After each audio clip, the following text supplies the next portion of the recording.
علي wax ala ukhbirukum moo nax duma leen xibaar bi xayri haadihi l ummati Abdullah ibn Mas'ud ahlil madinati la waxoon de mais siduna Ali dane umma bi yaa ngi dégg umma gi la wax nax duma leen xibaar ki gën ci xeet bii kon siduna Ali d'accord mën na gën ahlul madinati bu asar bee wéree muy benn yaa ngi dégg Abu Bakrin moom min ahli Makka bilaa xilaafin léegi nag Ali ci boppam ni ndax duma leen xibaar ki gën ci xeet bi xeetu yenente yàlla Muhammad sallallahu alayhi wa sallam baada nabiyiha gannaaw yenentaam ñu ne ko waa Ali xibaar ñu ki gën ci xeet bi gannaaw yenentaam mu ne Abu Bakrin Seyduna Abu Bakrin Siddiq xadis bii dinaa la dikkal léegi li ci boroom xam-xam yi wax te xadis bi boo demee ci Buxaari dikk na fa ci beneen tariq bu bokkut ak tariqa bi ci Buxaari dinaa la ko indil insha allah summa qaala alaa uxbirukum bi xayri haadihi l ummati baada abi bakrin Seyduna Ali ibnu Abi Taalib ci boppam ni ndax duma leen xibaar ki gën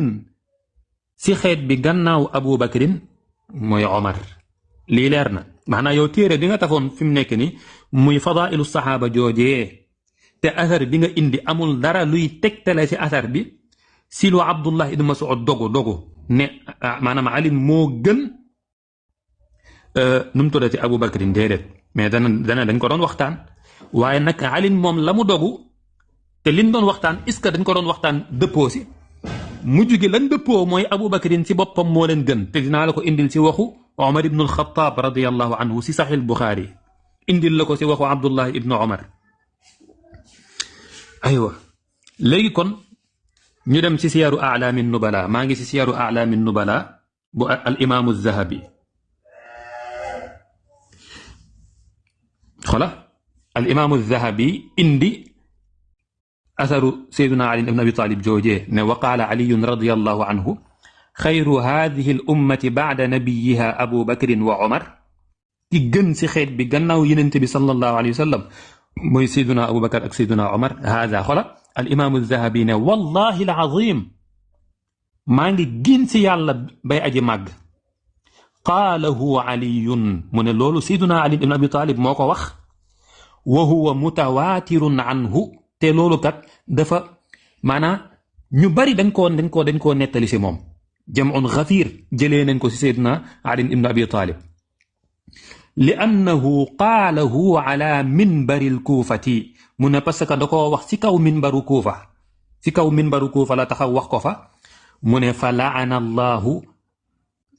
arrafida ma ajhalahum yàlla rëbb na ñi nga xam ne ñooy rafida yi muy ashia arrafida mu ne ma ajhalahum kenn gënu leen a réer kon déjà lii firna la guy wane ne te al imaamu Zahabi dafa waat giñ ci yàlla borom bi tabaraka wa taala ne loolu Seydina Ali ibn Abi Talib moom moo ko wax aywa ñu delluwaat ci saxiix al Buxaari xadis bi itam yéen maanaam waroon nañoo sax dem ci suraax yi comme Ibnu Hajar al Asqalaani xëy na sama temps ba ma ñëwaatee xadis boobu ñu dem ci Fatxul Baari ñu xool Ibnu Hajar al Asqalaani nu mu ko déggee ak lam sa wax dem tamit ci Qastalaani ci boppam moom nan la déggee xadis boobu dégg nga ko léegi maa ngi ci ba tey ci Sahih Bukhari maa ngi Sahih Bukhari fadailu ashaabi nabi sallallahu alayhi wa sallam fadli abi bakrin baada nabi ngëneelu abi bakrin gannaaw yonent bi sallallahu alayhi wa sallam Sahih Bukhari Abdullahi ibnu Omar nee na ñun de dañ doon gënale diggante nit ñi ci jamono yonent bi sallallahu alayhi wa sallam gis nga lii waxu Abdullahi ibnu Omar gii mooy leeral ni Abdullahi ibnu Mas'ud lim doon wax effectivement saxaaba yi loolu dañ ko doon waxtaane kan moo gën effectivement dañ ko doon waxtaane waaye nag fa nu xayyiru Aba Bakrin summa Omar léegi nag Abu Bakar nag lañ mujjee maanaam wax ni moom moo gën gannaaw go Omar gannaaw go Ousmane gisoo kunna nu xayyiru bayna annaasi fi zamani nabi sallallahu alayhi wa sallam kon loolu am na. beneen bi si desit mooy ba tey maa ngi ci Sahih Bukhari luy wane ne Abu Bakrin moo gën ci xeetu yenent yàlla Muhammad sallallahu alayhi wa sallam.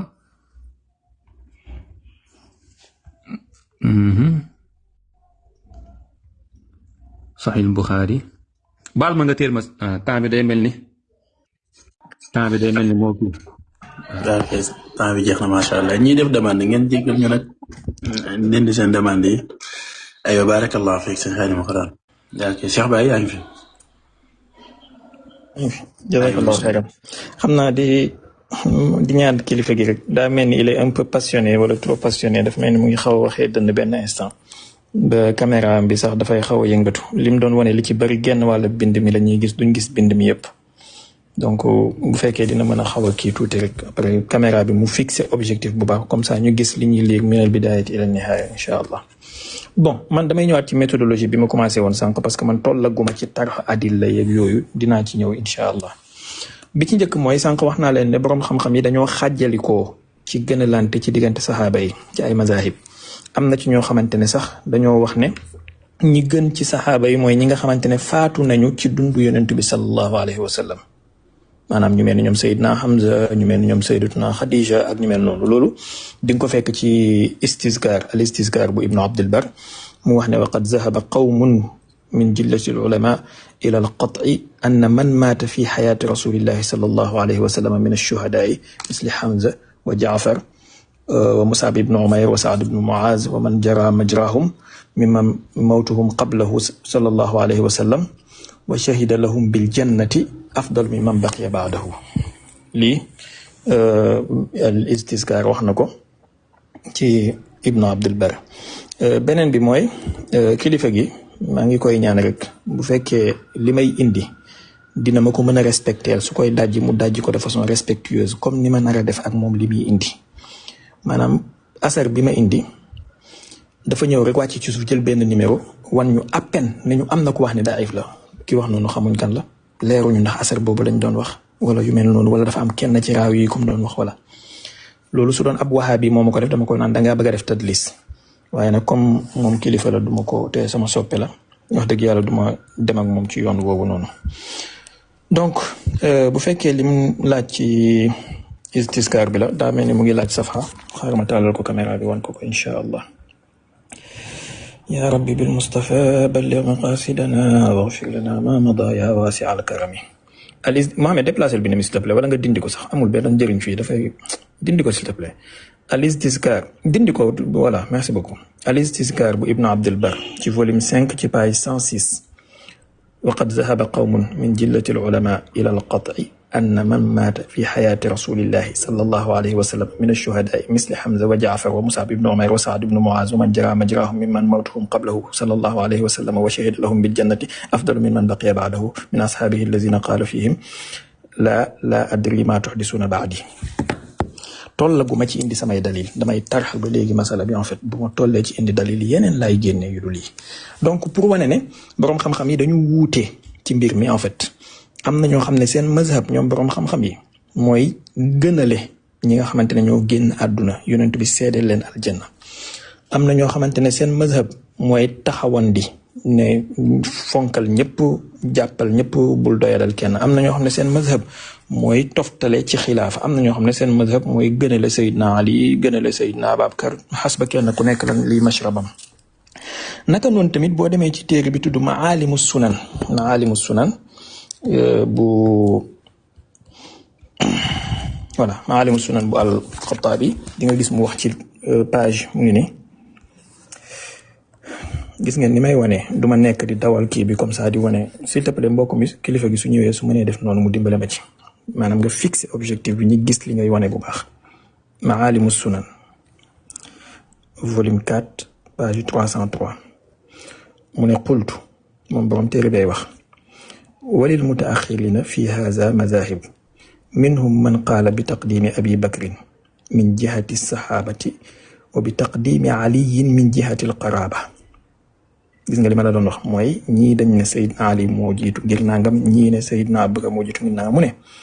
wa qaala qawmun laa yuqaddamu baaduhum ala baadin wa kaana baadu mashaayixina yaqulu Abu Bakrin xayrun wa aliyun afdalu. zoom bi baax na ni wala Abu Bakrin xayrun wa qaala baadu mashaayixina Abu Bakrin xayrun wa aliyun afdalu. voilà après mu kon ne wa qaala baadu xayrun am na yu ma ci soxla dinaa ko indi ci kanam incha allahu taala. donc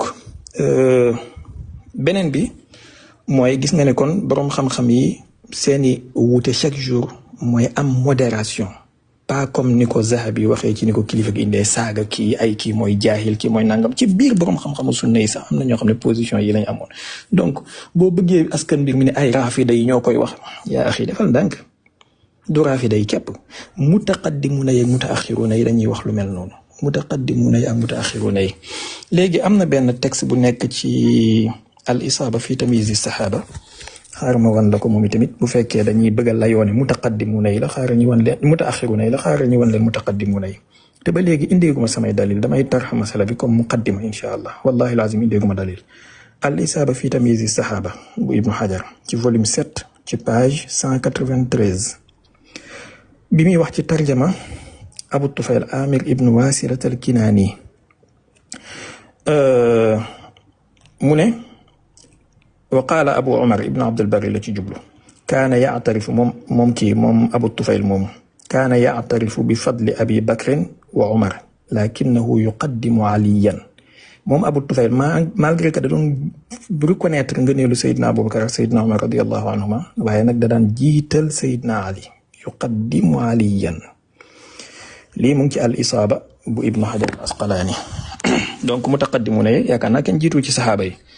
te bu saxaaba yi bokkul ci ahlu sunna xaw ma kan moo ci bokk. su fekkee Zahabi dafa ñëw di waat ba dënnam di tàng na naan ndox mu sedd àdduna méttiwul yàlla ko moom jarul nga nekk di saaga nit ñi naan ay chia yeeg rafida yi jaxala yeeg maa jaxalahum saxaaba yi ngay wax jaahil. Abu Tufayl saxaaba la woon te dafa doon gën a de Seydina Ali nga bëgg a wax ne jaahil la. calmez-vous voilà. beneen bi mooy soo demee ci Musnad Ahmad ibn Hanbal radiyallahu anhu ci xadis numéro maa ngi jégalu de xam nga boo nekkee ci waxtaan nekk à l'aise moom ci volume 3 ci page 247 ci xadis numéro 1720 حدثنا وكيع عن إسرائيل عن أبي إسحاق عن عمرو بن حبيش قال خطبنا الحسن بن علي رضي الله عنه بعد قتل علي رضي الله عنهما فقال لقد فارقكم رجل بالأمس ما سبقه الأولون بعلم ولا أدركه الآخرون. voilà am na ko tàqalikoo ak yéen démb ki fi jógee ña jiitu woon jotuñu ko ñay ñëw ginnaaw gi tamit duñ ko dab.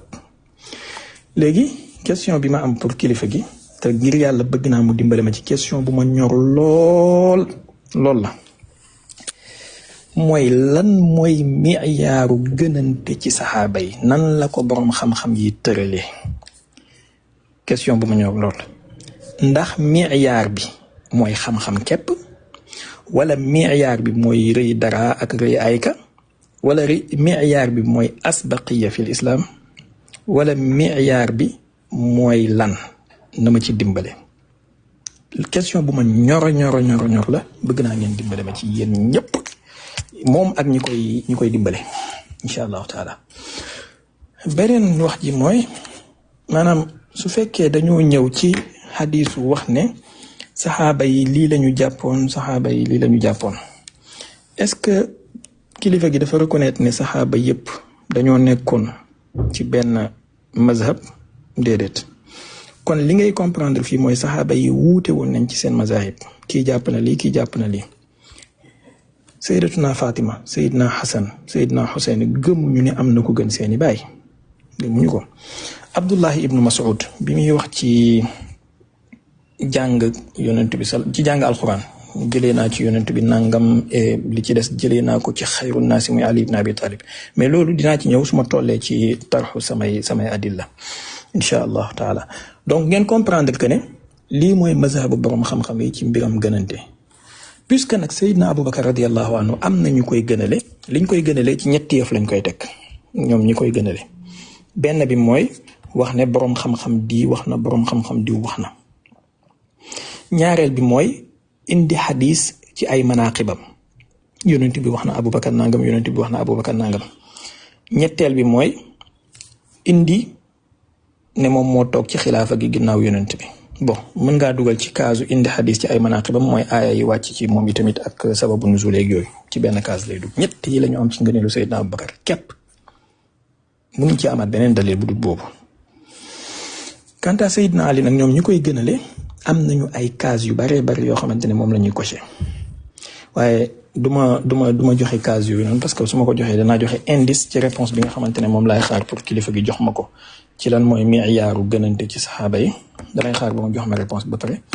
léegi comme tudd na Imaam Ahmad sànq dama ko bëgg a delloo ci benn téere Imaam Ahmad nag ma dimbale mu dellu ci mu xool wax ji après mu ñëw wax ma lii mooy position wu Imaam Ahmad en fait. bon dinaa bàyyi ba temps bi di waaj a jeex ma doog ko indi pour que ñu bañ a wax wala gaaw sax gaaw xamoon ko léegi.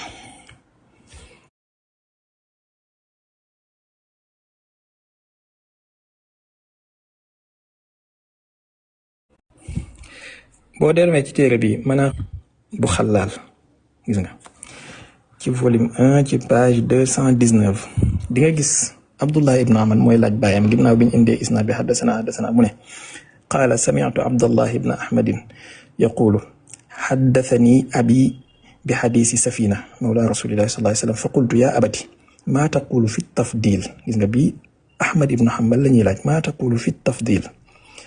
Ahmad ibn Hanbal mu ne fi lxilaafa Aboubacar wa Omar wa Ousmane bu dee ci xilaafa la Aboubacar la ak Omar ak Ousmane fa qultu fa Ali ibn Abi Talib Ali nag lu tax limoo ko mu ne ko yaa bunayya Ali ibn Abi Talib min ahlil bayt laa yuqaas bihim ahadun Ali yu ci ahlul bayt la bokk ñooñu kenn du leen boole ci lim bi booy lim da nga leen di tegee de côté ba pare doog a listé ay VIP lañu. lii mooy fatwaawu Ahmad ibn Hanbal bëgg naa lu dul lii mbokk mi dama indil fan la Ahmad waxee ne Seydina Aboubacar moo gën Seydina Ali question bu ma ñor la. fatwaawu imaam Ahmad mu ngi nii ci téere bu tudd manaqibul imaam Ahmad ñi laaj ko kan ngay gënale mu ne bu dee ci xilaafa la Aboubacar Omar Ousmane ñu ne ko Ali nag lu tax limoo ko mu ne kooku ci ahlul bayt la bokk kenn du ko lim. mu ngi mel tey jii nga ñëw ne ci gouvernement Sénégal kan ngay lim ma ne la Ousmane Sonko topp di nga ne ma Diomaye nag ma ne la Diomaye président la kenn du ko boole ci liste bi sëñ bi. VIP la day jàll ba pare nga doog a compter moom booy compter doo commencé ci moom lii mooy mazhabu Imam Ahmad bu fekkee am nga beneen fatwa ci lii ci lu dul mazhabu Imam Ahmad maa ngi xaar incha allahu taala bul ma wax ne Imam Ahmad riwaaya na xadis bi nga indi nii sànq Asim ibnu Abi Nujud mu ngi ci yaakaar naa bàyyi woo ko xel mooy Asim ibnu Bahdala al-Kalbi bëgg naa nga dellu nga xool lan la moom borom xam-xamu taraajim yi wax ci moom. beneen bi Salih ibnu Abdillahi Tirmizi mu ngi ci sanad bi bëgg naa nga dellu nga xool li borom xam-xam yi wax ci moom après nga ñëw ñu waxtaanaat ci incha allahu taala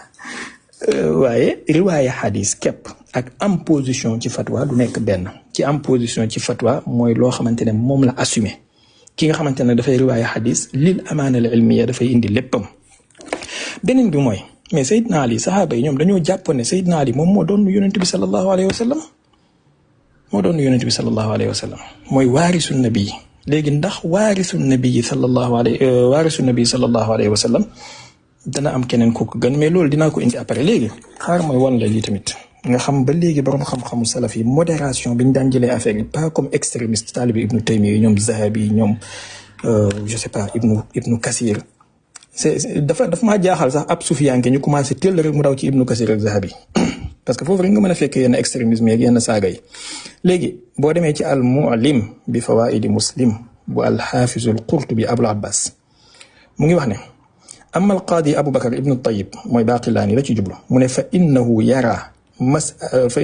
masalata ijtihaadin wala fa innahu yaraha masalata ijtihaadin Abu Tayyib muy Baqilaani dafa jàpp ne masalaay gënante bi masalatu ijtihaad lii mu ngi ci al mu'lim bi fawaidi muslim ci volume 3 ci page 240 dellu ci la xool. kon masalatu ijtihaad naka nga ci yéeferloo nit lu dul boo bëggee extrémiser diine ji bëgg a tuur dërëte nit ñi ci lu dul nangam. mais bon foogoon naa ne salafis yi ñooy def lii allahumma illaa bu fekkee Nasir moo la yónnee ay mbir nga dem xool ñëw bëgg maa bombardé ak waxu taalibe Ibnu Taymiya mais t'inquiète Ibnu Taymiya ak Zahabi ak Ibnu Kasir ak Ibnul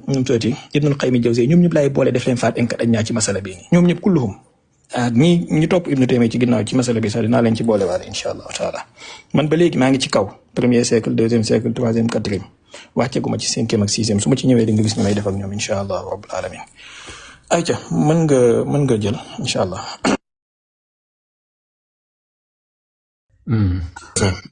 jërëjëf barakallahu fi sëñ Xaadim bismillah. aywa su ma sañoon itam maanaa ki may debaawal cër gi ma ko jox ak respect gi ma ko jox mu delloo ma cër googu ak respect googu ndax mu ngi sànni ay bal si biir ay waxam. Naasir yoruma numéro am maanaam comme débat la maanaam damay leeral itam ngir teggi tuuma n'est-ce pas. Naasir yoruma numéro am ñaareel ba musuñoo déggante téléphone. lii ma fiy taf nii yépp amul kenn ku ma woo téléphone ne ko envoyé ma dara maa def samay gëstu yaa ngi dégg te gëstu yooyu tey jii si boppam laa ko def maanaam pour leeral ñuy bañ di diaboliser comme maanaam comme waxtaan la te waxtaan wi waxtaanu xam-xam la maa ngi sàkku ci ki may waxtaanal mu jox ma cër gi ma ko jox dégg nga ko. ñaareel ba mu ngi wax tamit naan maanaa wax ne Seydina Abu Bakr ibn Siddiq radiyallahu anhu moo gën ñeneen wax lu wuuteeg loolee ba tax na ngeen yéeféerloo ñeneen ñi. ki muy waxal de wax dëgg fa yàlla déggul ci làmmiñam fu ma yéeféerloo ñeneen te loolu wala ayaazu billah. ñaareel ba itam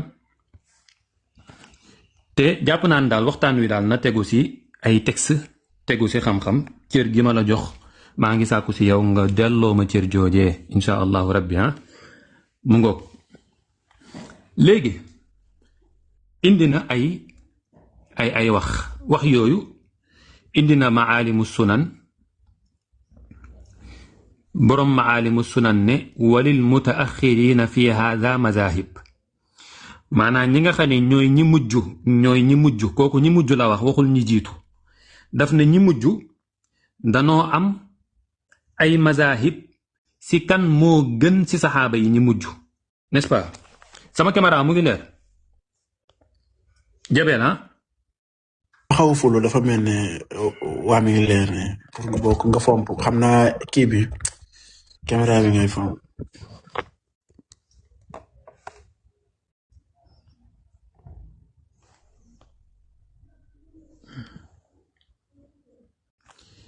aywa léegi téyel sama temps téyel ma sama temps ngir yàlla téyel ma sama temps ma defar ma fomp sama téléphone bi. ok. alhamdulillah.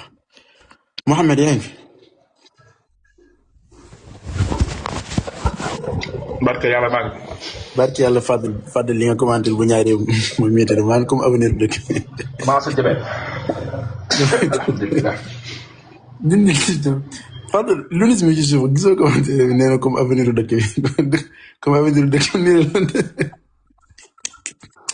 dindil temps bi. Cheikh Baye Njaxate Njaasaan Cheikh Baye TikTok. lan mooy loolu. Mohamed dindil temps bi. temps bi dañu ne moom lay xàpp ñu delloo ko. dikkee nga defalaat ko. man de ba léegi mu ngi affiché. yaakaar ñëwoon dafa ko jabee. mën na ma dugg ma leer na. naam ñaata temps ñaata 10 000 la wala 15. 12 la dese. 12 la dese 12. aywa léegi maanaam ñi mujj ñi danoo am ak xilaaf si kan moo gën si saxaaba yi waaw ñi mujj ñi waaye saxaaba ya de ban sa amee ak xilaaf la nga xam ne moo jóge si làmmiñu xalifa yooyee mooy siduna Abu Bakr Siddiq radiyallahu anhu moo si gën n'est-ce pas. teg si it borom maalimu sunan ne waqaala qawmun am na ay nit yu wax qawmun joojee maa ngi lay laaj maanaam qawmun jooju ñan la dégg nga ko. beneen bi si desit mooy nga indi maanaam al isaaba fi tamyiz saxaaba maanaam la nga indi sa al isaaba mooy abu tufayl kat kaana yaatarifu bi fadli abi bakrin wa omar. abu tufayl dafa reconnaître woon ngëneelu Abu Bakrin ak Omar n'est-ce pas loolu saxaloon na ko waaye nag ñu laaj ko ne ko Ali nag mu ne Ali kooku kenn du ko qiyaas maanaam kooku kenn du ko qiyaas lu tax parce que dafa bokk ci ahlul bayti ba ngay wax yow xadis maanaam waxu Abu Tufayl jooju ba nga ciy wax yow nga wax ci sab déggin nga ne maanaam nga joxe ci misaal gi nga joxe déedéet maanaam misaal boobu kenn du ci dégg ne Ali moo gën Abu Bakar déedéet doo ko ci dégg waaye lan say déggee kat mooy Ali ci waxu Abu Tufayl mooy Seyduna Ali ibnu Abi Talib de am na ay mbir yoo xam ne kenn du ko ci qiyaas ci Abu Bakar ak maana naka noonu itam Omar lu tax mooy ni mu jegee yenent bi sallallahu alayhi wa sallam kenn jegewul yenent bi alayhi salaam comme ni Seyduna Ali ibn Abi Talib jegee yenent bi sallallahu alayhi wa sallam alors que ni Seyduna Abu Bakr as-Siddiq radiyallahu anhu bul fàtte ne mu ngi bokk ci Quraysh waaye nag Seyduna Ali ibn Abi Talib dafa jege yenent bi sallallahu alayhi wa sallam jege joo xam ne sa jege jooju kenn du ko ci kenn du qiyaas ak Ali keneen ci ni mu jegee yenent bi sallallahu alayhi wa sallam ci li Abu Tufayl indi kon ba tey li Abu Tufayl wax mënoo see saxal ni Abu Tufayl dafa saxal ni Seyduna Ali ibn Abi Talib moo gën Seyduna Abu Bakr as-Siddiq radiyallahu anhu aywa beneen bi ci desit mooy indi nga waxu Ahmad ibn Hanbal xam naa bu ma toppee loolu yi ma bëgg a wax duma ko wax léegi demal ci Buxaari xaar ma taalaat sama caméra mën nga maa teel sama temps ma génnee xadis bii ci Buxaari. d'accord en attendant muy ñëwaat comme daf ne nga téyal ko temps bi. maa ngi leen di waatal ci yàlla li mu wax nii waxuma ko.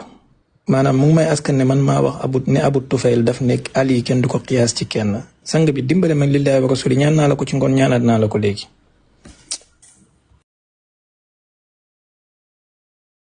Cheikh Baye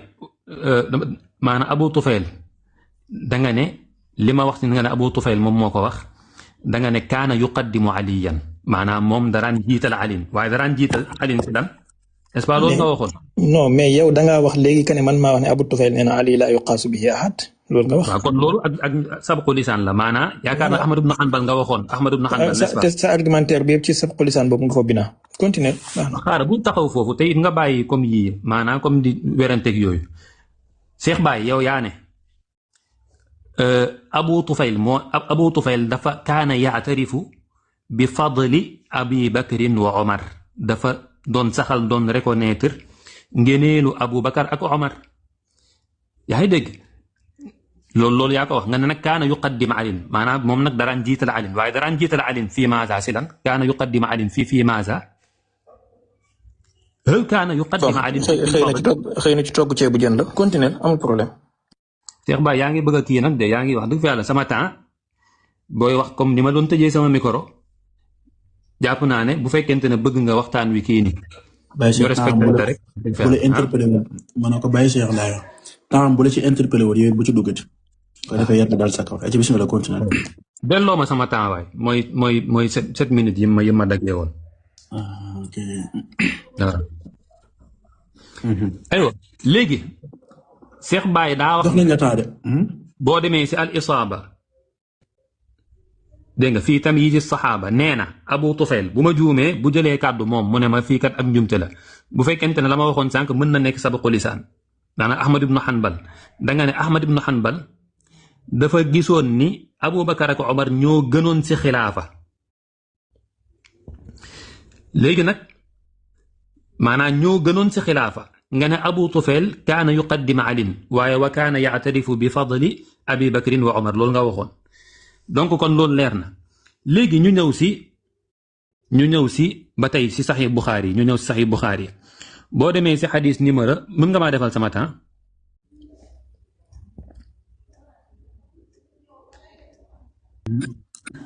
kii mais nu mu tuddati kii ci suuf Massamba maa ngi la doon wax nga jox ko temps man actuellement nii mënuma ko.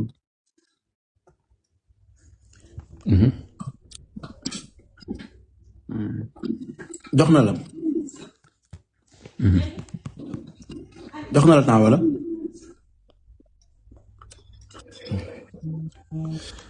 ah garaaw jox ko jox ko 7 non minutes. garaaw bàyyil loolu. Mohamed.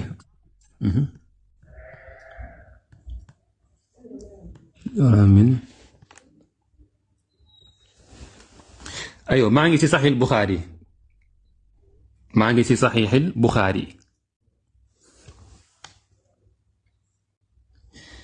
xadis bi mooy xadis numéro 3697 te bu leen fàtte ne alquran laa tàmbalee woon indil leen mufassiruuna yi lañ wax sànq ba muy wax mu ngi naan foogoon naa ne ab suufi du dem si ibnu kasir kañ ab suufi dana dem si ibnu kasir bu ibnu kasir waxee loo xam ne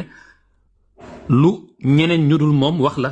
rawatina Cheikh Ibrahim Niass radiyallahu anhu maanaam ba ma demee ci ibnu kasir la ma dëgëralee sama waxu ibnu kasir googu la ma ko dëgëralee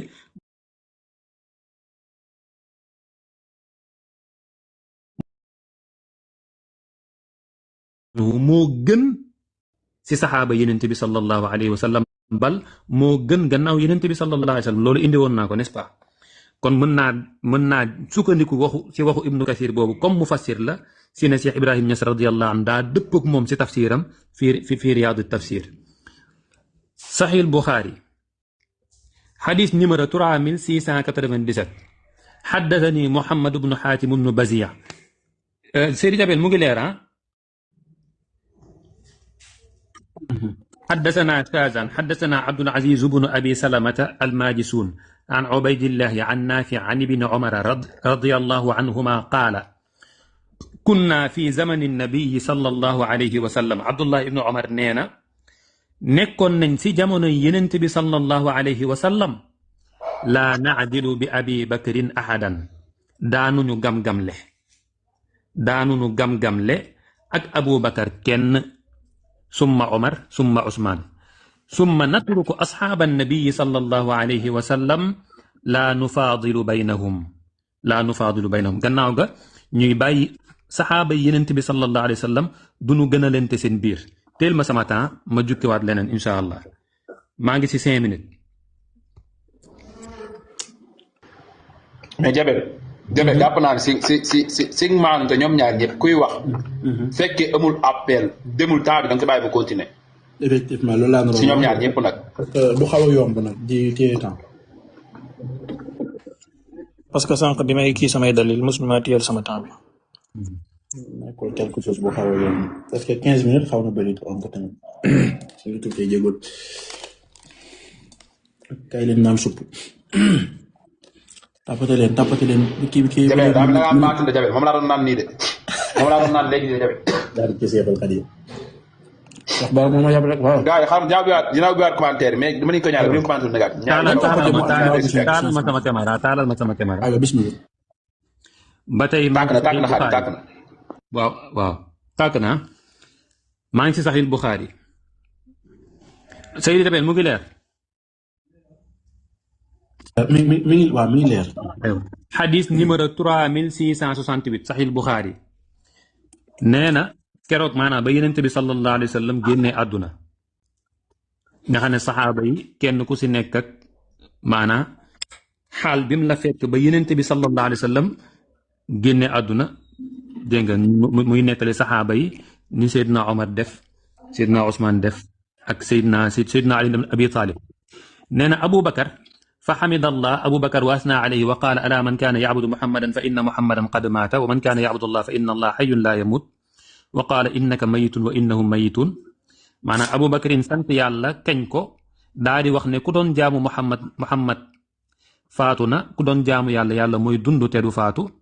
مو داري وخني إنك ميت وإنهم ميتون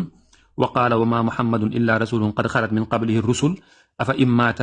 أو قتل انقلبتم على أعقابكم ومن ينقلب على عقبيه فلن يضر الله شيئا وسيجزي الله الشاكرين mais li ma soxla fii maa ngi ci Sahih Bukhari aywa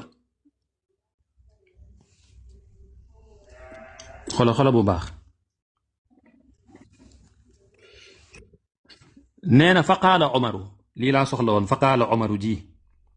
Omar daa di wax lu Omar wax bal nubaayi'uka anta yow Aboubacar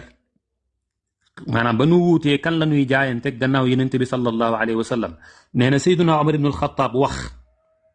yaa ngi dégg lan la Omar wax Omar ne bal li wér mooy nubaayi'uka dananu njaayanteeg yow anta yow sayyiduna Abubakar lu tax fa anta sayyiduna yow yaay sunu sang wa xayruna yow yaa nu gën wa ahabbuna ila rasulillahi sallallahu alayhi wa sallam te yow la yenent bi gën a bëgg fa axada Omaru bi yadihi fa baayaahu wa baayaahu nnaas nee na sidna Omar daal di jàpp si loxoom jaayanteeg moom nit ñi jaayanteeg moom léegi fii sama wajul istidlaal ci xadis bi mooy sayduna Omar ibn alxataab radiallahu anhu jàkkaarloo nag Abu Bakrin Siddiq ne ko yow yaay sunu sang yaanu gën te yow la yenent bi sallallahu alayhi wa sallam gën a sopp si ñun yow la yenent bi sallallahu alayhi wa sallam gën a sopp si ñun kon loolu mu ngi si saxiil Buxaari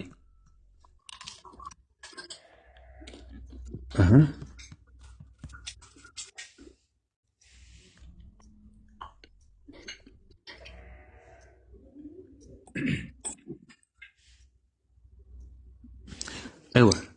lii ak xadis la boo xam ne yenent bi sallallahu alayhi wa sallam moo ko wax si Abu Bakr as-Siddiq xadis bii mu ngi si kitaabu fadail saxaaba bu al imam Muslim fadailu saxaaba boo demee si saxiix Muslim gis nga ko boo demee si saxiix Muslim di nga fa fekk xadis bi yenent bi sallallahu alayhi wa sallam moo wax ni inna amanna nnaasi alayya ki ma gën a wóolu si nit ñi ki ma gën a wóolu si nit ñi si man fii maalihi si alalam wa soxbatihi ak àndandoowam mooy Abu Bakrin walaw kuntu muttaxidan xalilan lattaxastu Aba Bakrin xalilan su ma doon jàpp xarit kon danaa jàpp Seydina Abu Bakrin Siddiq radiyallahu anhu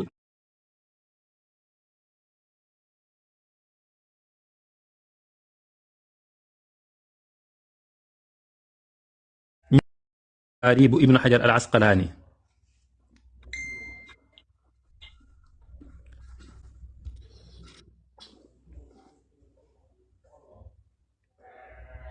aywa xoolal fii boo ñëwee si Fathul Baari effectivement saxaaba yi doon wuute ana kan moo gën si saxaaba yi wuute nañ si léegi nag moom la maanaa Ibnu Xajar al Asqalaani di wax ni wa zahaba qawmun ila anna afdala saxaabati man istushhira fi xayaati nabi sallallahu alayhi wa sallam wa ayyana ba'dahum minhum Jaafar ibnu Abi Taalib wa minhum man zahaba ila al Abbaas wa huwa qawlun marghubun anhu laysa qaa'iluhu min ahli sunnati bal wala min ahli al iman li ma soxla foofu mooy lii xola fii bu baax an Shaafi'i wa naqala al-Bayhaqiyu al-imaamu al-Bayhaqiyu toxal na fi l-i'tiqaad bi sanadihi mu indi ak sanad moom al-imaamu al-Bayhaqi ila Abi Thawrin an Shaafi'i annahu qaala lan la al-imaamu Shaafi'i wax ajma'a as-saxaabatu saxaaba yi ijmaa nañ dëppoo nañ wa atbaa'uhum ak ñi topp si ñoom ala afdaliyati Abi Bakrin gën gi Sayyiduna Abu Bakrin Siddiq radiyallahu anhu gën summa Omar summa Ousmane summa Alin loolu al imaamu Shafii al imaamu Bayhaqi nettali na ko si dégg nga al i'tiqaad si sanadu al imaamu Bayhaqi Ibnu Xajar al Asqalaani nettali na ko itam si Fathul Baari. macha allah. aywa mu ngoog. barakallahu fiik. ñuy respectante itam maanaam ñuy respectante di joxante cër comme cër gi ma jox Cheikh bi maa ngi sàkku si mu. jazakallahu xayran sang bi maa ngi lay ziar bu baax bon. xam naa li ma ñaanoon sànq laay ñaanaat rek maanaam caméra bi sooy wane dara bu fekkee di nga mën a kii objectif bi bu baax pour ñu gis li ngay léegi parce que ça coupe ça part et ça repart bon damay tàmbaliwaat rek ci fi may tegoon sama baaraam sànq mooy borom xam-xamu lislaam yi nga xamante ne ñooy borom xam-xamu usulul aqaid yi li ñuy wax indi woon naa waxu Ibn Abdul Bar indi naa waxu Maziri indi naa waxu Baqilaani indi naa waxu nu mu tuddati al-Qurtubi ci al-Mufhim léegi damay indi waxu borom al-Irshad bu imaamul Haramayni al-Juwayni voilà al-Irshad boo demee ci al-Irshad ci page ban page ci la sax. voilà page 431 al-Irshad di nga gis muy wax nii mu ne summa lam yaqum indana dalilun qati'un ala tafdili ba'di al-a'immati ala ba'din voilà lam yaqum indana dalilun qati'un ala tafdili ba'di al-a'immati ala ba'din amul benn dalil bu wér ñun en tout cas fa ñun moom borom al irshad boo xamante ne dafay saxal ne am na kenn ku ñuy mën a gënale ci kaw aimma yi ci kaw keneen d'accord kilifa gi indi na léegi ay xadis naan saxaaba yi dañ cee ijma woon bon maa ngi doon xaar saxaaba yi dañ cee ijma ma jékki-jékki mu dem ci Fathul Bari Ibnu Hajar ne ma saxaaba yi wuute nañ dañoo ijma waaye wuute nañu ban xeetu ijma la ni Ibnu Hajar bi nga taf léegi moo ne am na ñu gënale Jaafar ana ijma bi allahul mustaan bi ijma de ijma bu yéeme la saxaaba yi dañoo ijma woon saxaaba yi dañoo nañ dem ci Ibnu Hajar nee na saxaaba yi dañoo wuute woon am na ñu gënale Jaafar marhaban bil wifaq lii laa doon wax depuis sànq dëppoo amu ci képp ku la ne dëppoo am na ci sëñ bi ixtiraaman lahu rek après da ngay boole li la neex ak li la naqari bàyyi mu jàll. léegi comme mbokk mi kilifa gi indi na Seydina Omar nee na Seydina Abubakar anta ahabbuna ila rasulillahi léegi xaar ma indil ko wax Seydina Omar tamit après ñu xool ni ñuy def ak moom incha allahu taala. boo demee ci téere bi tudd al mustadrak bu imaamul xaakim ala saxiixayni ci volume 3 ci page 168 ci hadis numéro 4736 voilà sanad baa ngi nii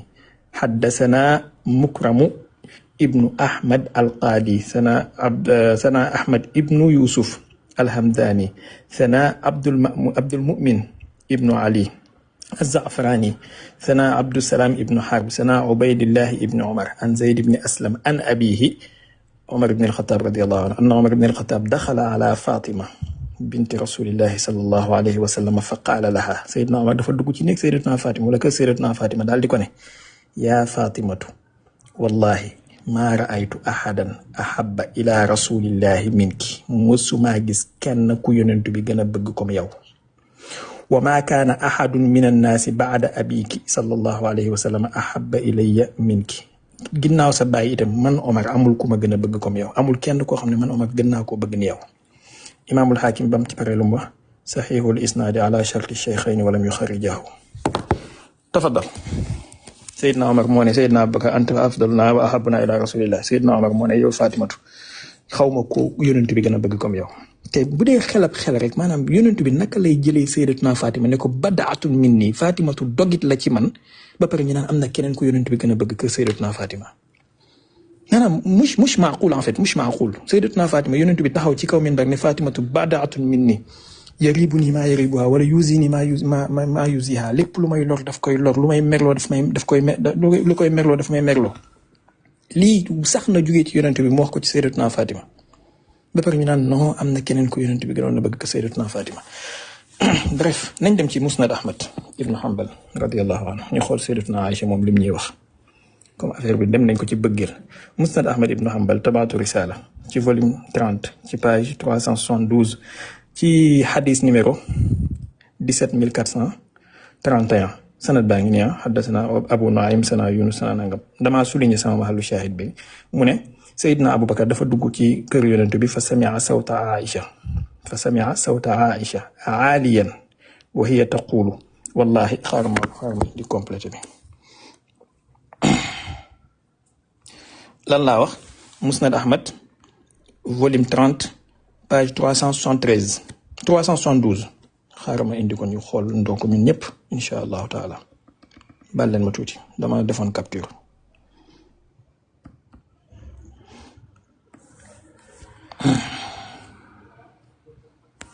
voilà 372 volume 30 voilà wax jaa ngi ni volume 30 changé wul page 372 hadith numéro 18421 حدثنا أبو نعيم حدثنا يونس حدثنا العزير قال حدثنا النعمان ابن بشير قال استأذن أبو بكر على رسول الله صلى الله عليه وسلم فسمع صوت عائشة عاليا وهي تقول والله والله لقد عرفت أن عليا أحب إليك من أبي مرتين أو ثلاثا فاستأذن أبو بكر فدخل فأهوى إليها فقال يا بنت فلان لا ألا أسمعك ترفعين صوتك على رسول الله صلى الله عليه وسلم numéro 2 ki sharh hadis bi wàcc ci suuf lan la ca wax mu ne xadisun xasanul isnaadi wa baqiyatu rijaalihi rijaalu saxiix min ajli Yunus ibn Ishaq Seydina Abubakar dafa dugg kër yonent bi sallallahu alayhi wasallam dégg Sayyidatuna Aïcha di wax ak yonent bi di ekkati baatam naan ko wallahi xam naa ne ab Aliyu nga gën a bëgg ko sama baay. ñaari yoon wala ñetti yoon Seydina Abubakar dugg dem kii mel ni ku koy ne ko bu ma la déggati ngay ekkati sa baat ci kaw yonent bi alayhi salaatu wasalaam. tafaddal bu fekkee ci wàllu bëggante la ñuy wax. léegi ci wàllu jaayante boobu ñuy wax ci Seydina Omar ak Seydina Babacar ak bi yonent bi génne àdduna. nañ dellu ci saxiixul Buxaari ñu xool lan la ñu Buxaari di wax ak jaayante bi nu mu demee. bon Seydina Omar mooy wax maa ngi ci saxiixul Buxaari lii nag wax dëgg yàlla bëgguma ko woon indi waaye kilifa gi moo ko indi moo tax je suis obligé ma def waxu silama fi sudur. maa ngi ci saxiixul Buxaari ci xadis numéro 6830 xadis bu xaw a gudd la waaye dafay expliquer waaqaatu saqiifa. voilà je préfère ne pas dugg ci détails yi pour sensibilité bi affaire bi am waaye li ci maxalu shaahid bi rek mooy Seydina Omar dafa wax ne fa wallahi maa kaanat bayaatu abi bakrin illa faltatan maanaam jaayante biñ jaayante ak Seydina Abubakar maanaam benn genre nan laa mën a expliquer falta benn genre catastrophe bu naroon na am la rek yàlla waqallahu sharaha yàlla éviter ñu ko. ñun ñëpp xam nañ Seydina Omar problème yi mu amoon ci Saqiifa ak Saad banaan uqtulu Saadan qatalallahu Saadan mu ngi ci Saxiixul Buxaari yaakaar na n'est-ce pas. donc affaire bi nekkul comme dafa ñëw rek gars yi d'accord yaa ñu gën noo nangu nañ suñ nangu woon Saad ibnu Ubaada du am ak ñoom problème bañ fay dóorante di yëkkati baat. Seydina Ali toog 6 mois jaayantewul voilà damay bañ a dugg ci yenn sew-sew yi ngir ñi ñuy déglu. on se sait xamante nañu nañ bàyyi ginaar ci biir du xam voilà mais ay jaayanteeg yaa ñu gën ak ñoo ñu gën ak yooyu amu fa. Seydina Omar sax li sax mooy xutba gam def ca Saqiifa wala xutba gi Seydina Babacar def ci Saqiifa Seydina Omar daf ne man préparé woon naa ab xutba gu ma naroon a def ba ma ñëwee Aboubacar ba mu jëlee wax la ma bëggoon a wax ba wax lu ko gën a rafet. voilà affaire bi ça a passé ci ay kii complications yu bëree bëri balaa muy jàll. Seydina Ali sax moom bi Seydina Babacar ñëwee ci këram lu mu ko wax. ñun dañoo jàppoon ne ñun ñoo gën a yeey ci mbir mi waaye dañ koo fuqati ci suñu loxo bu ñu voilà xatalallahu Saadan bi ma doon wax mu ngi nii pour kilifa yi bañ a wax ne damaa wax lu kii. Saxiixul Buxaari la xadis numéro 6830 mooy même numéro bi ma wax mu ne qaala qaa'ilun minhum qataltum Saadan ibna Ubaada fa qultu qatalallahu Saadan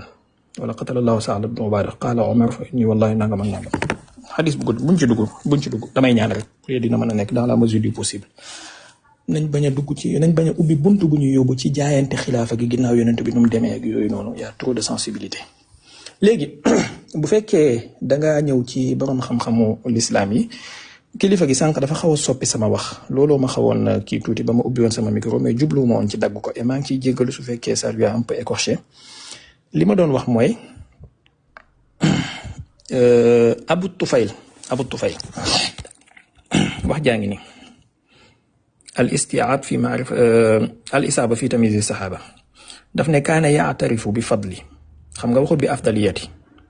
kilifa gi jàng na naxwu xam na baatu fadlu ak afdaliya aatarifu bi ilmi fulaan walakin fulaan uqaddimu fulaanan ala fulaan su ma ne man reconnaître naa xam-xamu Jabel waaye nag Mohamed Brésil laay jiital ci kaw Jabel mooy ne Mohamed Brésil laa jàpp ne moo gën a xam Jabel. lii badaaxatan sëñ bi waruñu ci attardé wu mu ñuy wërloo suufu pont bi. kaana yaatarifu bi fadli abi bakrin wa omar lakinnahu yuqaddimu aliyan mooy yuqaddimu aliyan ala abi bakrin wa omar sëñ bi. léegi su dee dañ maa nar a laaj non indil dalil fan la waxee ne yuqaddimu aliyan ala abi bakrin mooy ñi ngi may bëgg a laaj loo xamante ne doo comprendre daal façon uslub bi nga xam ne ñaari wahabiste yi ñoom ñoo koy def te lii. kilifa gi léeg-léeg moom ci boppam suy istidlaal ci wàllu débat ci saxal tariqa tijaan wala yenn yi dafay doxee façon bu mel nii tey mu bëgg maa imposer lii nga xamante ne nii wax dëgg yàlla ci wahabiste lañ ko xamoon. nañ jàll bu ñu wër suufu pont bi kaana yaatarifu bi fadli abi bakrin wa omar lakinnahu yuqaddimu aliyan maanaa yuqaddimu aliyan ala abi bakrin wa omar point à la ligne ku jàng tuuti ci arab ya soo ko tegalee texte bi loolu la ciy dégg. bon kilifa gi sànq wax na ci texte bi ma indi ci fadailu saxaaba bu imam ahmad ne sayidna abdullahi ibnu mas'udin radiallahu anhu bon xaaral sax ma woon la beneen texte bu gën a balaa may ñëw ci abdullahi ibnu mas'ud fii maa ngi ci al istiab fi maarifati al asxaab ba léegi ci abu tufayl amir ibnu wasilat al kinaani ci volume 4 ci page 1697 mu ne waqad zakarahu ibnu abi xaysama fi shu'ara'i sahaba wa kaana fadilan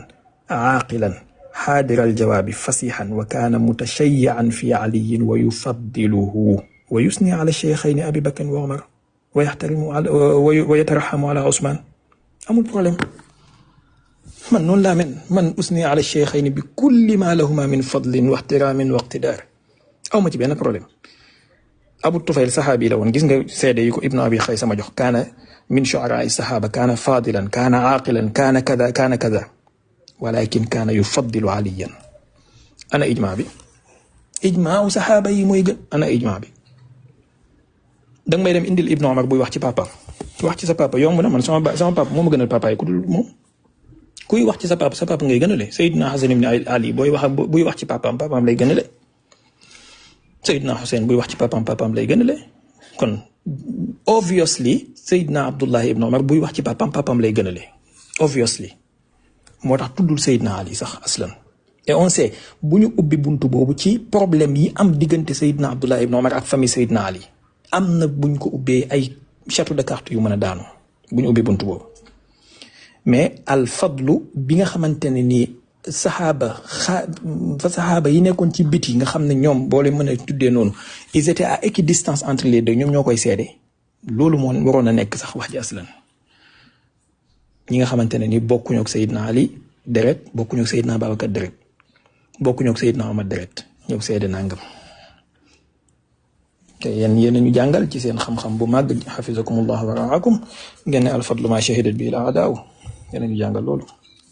bon waxuma ne ñoom ay aadaaw Seydina Ali lañ woon waaye li ma bëgg a wax rek mooy ñoo xamante ne bokkuñu ak moom dara ñoom ñoo doon seede ngëneel loolu fil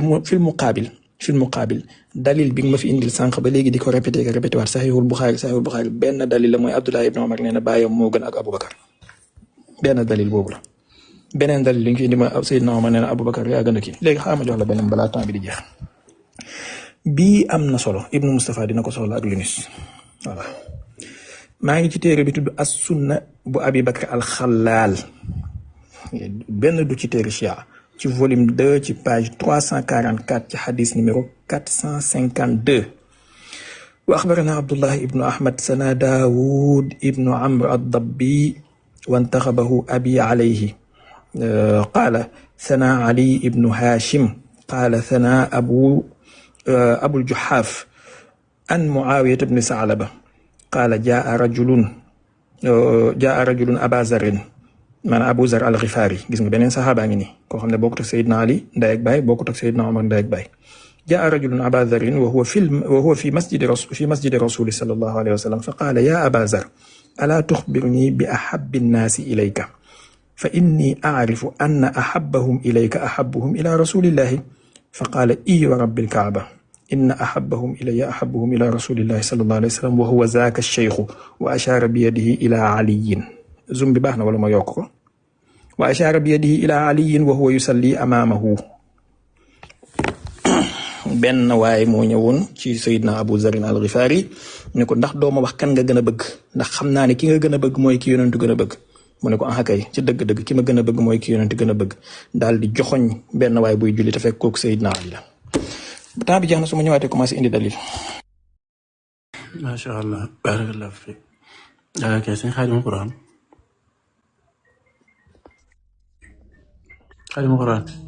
kan moom yow ok bis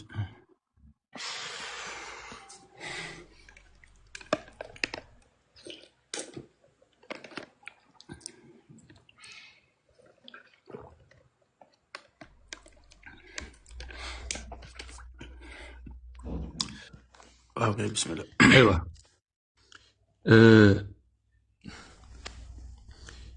xam naa yaakaar naa li ma indi nii leer na lii nii si wàllum i'tiqaad maanaam wàllum pas-pas si boppam lay jàngale pas-pas li nga xam ne ab jullit daf koo war a fas baabu usuluddin wa maa yajibu ala al mukallaf yi nga xam ne ay usul la si diina ak lay war si mukallaf mu fas ko wa afdalul xalqi jamian ahmadu salla alayhi allahu ni'ma sayyidu kon maanaam lii wàllum ictiqaad la te téere bi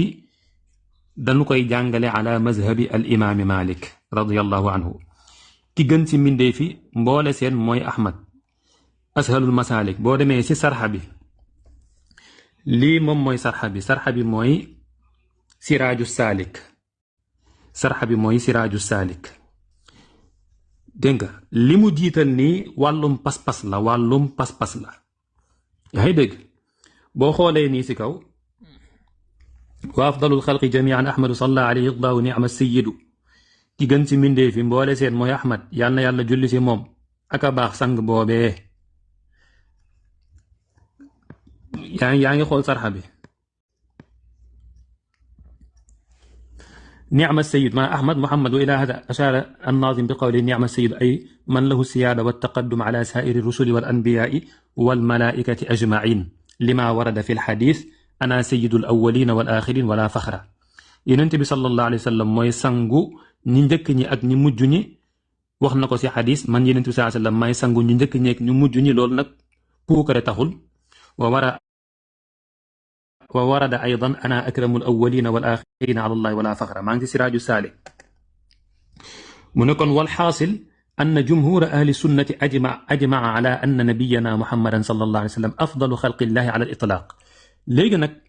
نطوب لول وبعده الخليل فالمكلم فنوح فالروح أولو العزم هم فالرسل ثم الأنبياء ثم الملك الخاص فالصديق ثم ذو النسك وعمر فعثمان يليهم حيدرة ورتب 6 باقي 10 léegi nga xool leen mbokk yi bu baax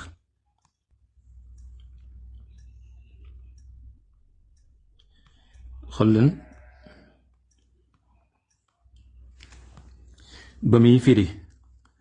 fa siddiq siraaju saalik maanaa lii pas-pas lay jàngale pas-pas muy loo xam ne jullit ki daf koy maanaam jullit bi rawatina nga doon ahlu sunnati wal jamaa bokk ci al ashaira ñaareel ba mooy bokk ci mazhabu Malik dafa bokk sa la ngay fas ñu jàng ko ci téere yi muy lu wér ndax indil naa la ay firne ci waxu sayyiduna Ali ibn Abi Talib radiyallahu anhu indil naa la ay firne ci waxu ay saxaaba fa siddiqu ay wa yajibu al imaanu bi anna afdal al xalqi min al umami as-saabiqati wal laaxiqati ba'da من ذكر من الأنبياء وخواص الملائكة أبو بكر الصديق خليفة رسول الله صلى الله عليه وسلم وصاحبه في الغار واسمه عبد الله بن عثمان ابن أبي قحافة وقد كناه النبي صلى الله عليه وسلم بأبي بكر لتبكيره بالإسلام بوكنا سيليغا خان دا فا وار gëm ko kon loolu pas-pas la ki gën ci jullit ñi ci xeet yi nga xam ne ñoo jiitu ak xeet yi nga xam ne mooy xeetu Yonent bi sallallahu alayhi wa sallam gannaaw ñi ñu tudd ci ay anbiya mooy Abu Bakrin Siddiq ak malaaka yi nga xam ne ay xawaas lañ mooy Abu Bakrin Siddiq mi nga xam ne mooy xalifa Yonent bi sallallahu alayhi wa sallam moo àndandoo nag moom sa xuntu ba turam mooy Abdullah ibn Usman ibn Abi Quhafa Yonent bi sallallahu alayhi wa sallam moo ko doon dàkkantalee dugg ci lislaam li annahu awwalu man amana min az-zukuri al ahrar al baalighina bi mujarradi ma du'iya lil islam min ghayri tawaqqufin wala taraddud mu teg si lam sa teg léegi nag lii laa soxloon maa tax li tax ma jël siraaj gi sëñ bi ñun dañuy sukkandiku si téere yi de li tax ma jël siraaj bii mooy dama la bëgg a wax ne la lii du nekk si ashalul masalik si ne Abu Bakrin moo gën si xeetu yonent yàlla Muhammad sallallahu alayhi wa sallam nekk si siraaj ñu jàng ko si majaalis téere majaalis yi loolu dañ see am ay firne am si ay dalil yu wér dalil gi mooy lan déglul fi xoolal bu baax mu ne waqad sabata zalika fi lkitaabi xëy dégg loolu dafa sax si alquran si boppam alquran bi qawlihi thaniya snayni iz huma fi lgaari iz yaqulu li saaxibihi laa taxzan inna allaha maana laa taxzan inna allaha maana kon maanaam li ma la bëggoon wax rek mooy boroom ashalul masaalik sëñ bi dafa am ay dalil yoo xam ne da say sukkandiku comme ni keneen amee si ay boroom xam-xam ay dalil yoo xam ne moom da say sukkandiku si saxal ni Abu Bakr ni Siddiq radiyallahu anhu moo gën te dalil yooyu nekk dalil yu wér te ba léegi wax dëgg fa yàlla cheikh bi maa ngi lay xaar mais indi la góoma dégg nga ko foo xam ni maanaam dalil goo xam ne day wana ni Seyduna Ali ibn Abi Talib radiyallahu anhu moom ba tey sax si làmmiñam maanaam fu Seyduna Ali waxee ne maa gën Abu Bakar maanaam saxaaba boo xam ni wax na ni wax ju leer naññ si ne Abu Bakrin maanaam Seyduna Ali ibn Abi Talib moom moo gën Seydina Ali ibn Abi Talib moom moo gën ki nga xam ni mooy Abu Bakr as-Siddiq radiyallahu anhu léegi ñëw nga indi texte yi nga fi doon jàng sànk yëpp wax dëgg fa yàlla texte yooyu ahabbu maanaam wàllum cofeel lay wax de te yow texte ba ma la indiloon ci Sahih al-Bukhari bu Seydina Umar ibn al-Khattab Seydina Umar ibn al-Khattab dane Seydina Abu Bakr as-Siddiq yow yaay sunu sang anta sayyiduna loolu laale woo si ñaaral ba itam mu ne ko anta xayruna yow yaa nu gën loolu Seydina Omar ibn al-Khattab radiyallahu anhu moo ko wax te nag Omar beneen bi si desit mooy li tax bëgguma dugg yaa ngi dugg maanaam xilaaf jooje loolu duma si xuus te duma si wax ndax maanaam lii ñu jàng si téere bi wasairu saxbi wa udulun kummalu wa ma jara min xarbihim mu awwalu maanaam mboolem saxaaba yi woy maanu lañ mboolem saxaaba yi bi xayri istisna yaa ngi dégg donc boo indee texte boo xam ne maanaam Seydina Omar ibn al-Khattab radiyallahu anhu te indi woo texte boo Omar ne yow alin yaa nu gën déedéet te indil naa la texte si Sahih Bukhari Seydina Omar ibn al-Khattab ne Abu Bakar yow yaa nu gën yow maanaam ku la sopp laa yaa ngi dégg nga indi texte boo xam ne maanaam beneen texte la yaa ngi dégg nga indi texte boo xam ne si wàllum cofeel lay waxul si wàllum ngëneel ci Seydina Umar ibn al-Khattab radiyallahu anhu léegi nag wa ma jara min xarbihim mu awwalu la xew si saxaaba yi si ay xeex ak guerre loolu mu awwalu maanaam des koy tawil ndax sànq da nga tudd si wàllum i'tiqaad wax si ñaareel ba Abu Tufayl nga wax ni dafa ne maanaam moom gis-gisam moo doon annahu kaana yuqaddim alin moom da doon jiital alin xoolal fii waaw bu dee Abu Tufayl moo jiital alin fa maa baaluka billazi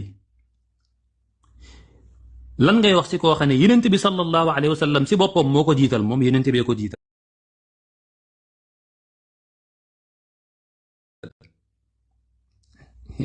yaa ngi dégg maanaam Abu Tufayl bu fekkente ne moo jiital Ali léegi lan ngay wax si Abu Bakr as-Siddiq radiyallahu anhu mii nga xam ne Yonent bi sallallahu alayhi wa sallam si boppam moo ko jiital min bayni saxaabati xoolal fii xadis bi ba tey mu ngi ci Sahih Bukhari sanadu xadis baa ngi nii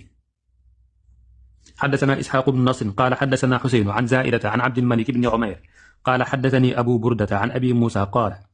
مرض النبي صلى الله عليه وسلم فاشتد مرضه Yonent bi dafa feebar bi métti fa qaala murru Aba Bakrin falyusalli binnaasi xaaral ma zoom ko xoolal bu baax Yonent bi feebar gi métti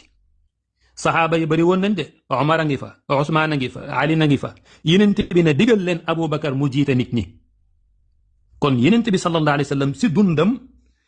Seydina Abu Bakrin as-Siddiq radiyallahu anhu la Yonent bi sallallahu alayhi wa sallam jiital kon wàllum jiital maanaam Abu Tufayl dafa gisoon ne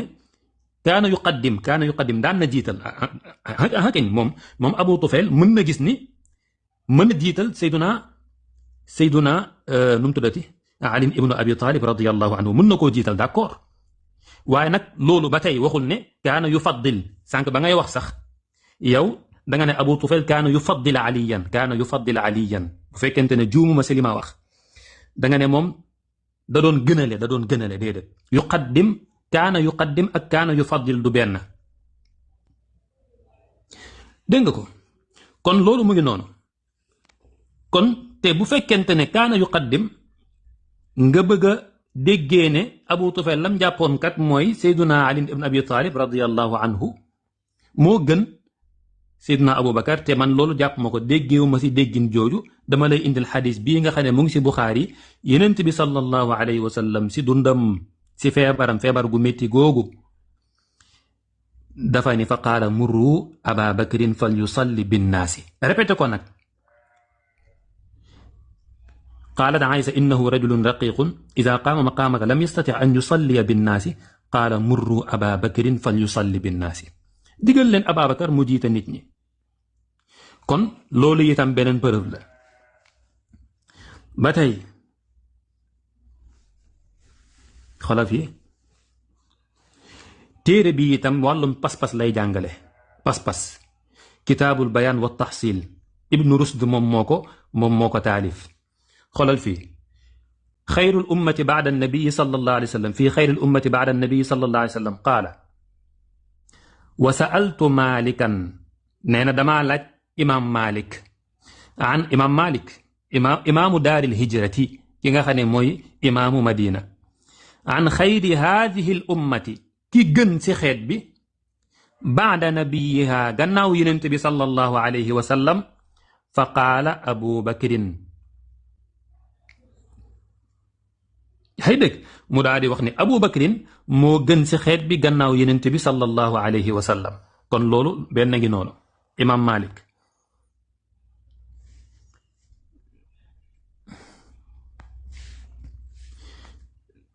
aywa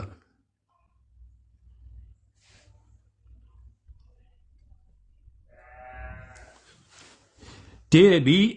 mooy sarxu usulu sunna ba tey téere bi ci wàllum pas-pas loo xam ne jullit bi daf koo war a fas lay jàngale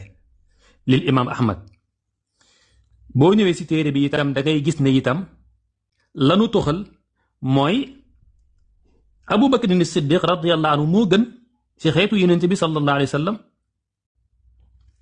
qaala al-musannif rahimahullahu ta'ala wa xayru haadihi al-ummati ba'da nabiyyiha sallallahu alayhi wa sallam Abu Bakr as-Siddiq summa Umar summa Usman xola mu teg si na nuqaddim maanaam ki gën ci xeet bi gannaaw yonent bi sallallahu alayhi wa sallam mooy Abu Bakr as-Siddiq radiyallahu anhu gannaaw ga Omar gannaaw ga Usman ibnu Affan mu ne nag maanaam danañu jiital ñetti ñii comme ni nga xamee ne saxaaba yi yonent bi sallallahu alayhi wa sallam noonu lañ leen jiitalee woon aywa kon yaakaar naa ci wàllum pas-pas jukkil naa la ay téere yoo xam ne pas-pas gu leer naññ lay jàngale ñu wax ni min bayni zalika al kutub te bokk na ci